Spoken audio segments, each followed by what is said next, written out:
নিয়ন্ত্রণ হারিয়ে রাস্তার ধারে উল্টে গেল একটি ডাম্পার। ঘটনাটি ঘটেছে মঙ্গলবার ভোর রাতে সাঁইথিয়া কান্দি রাজ্য সড়কের মহিষা বাসস্ট্যান্ড সংলগ্ন এলাকায়। এই ঘটনায় মঙ্গলবার দুপুর 12:30 নাগাদ মহিষা বাসস্ট্যান্ড সংলগ্ন অর্থাৎ মহিষা টাওয়ার তোলা এলাকায় ওই ডাম্পার উদ্ধারের জন্য নিয়ে আসা হলো দুটি ক্রেন।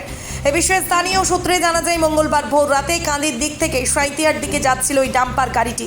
সেই সময় চালকের অন্যমনস্ক হওয়ার কারণে নিয়ন্ত্রণ হারিয়ে মহিষা বাসস্ট্যান্ড সংলগ্ন মহিষা টাওয়ার তলার কাছে নিয়ন্ত্রণ হারিয়ে রাস্তার ধারে উল্টে যায় ডাম্পারটি।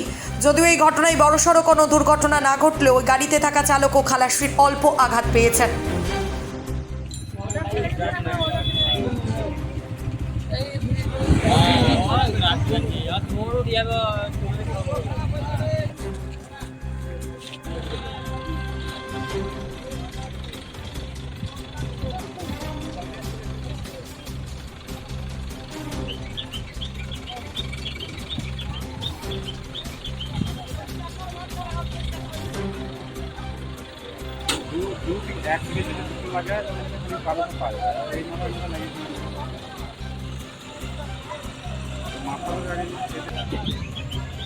বড় প্রতিযোগিতা চাই না।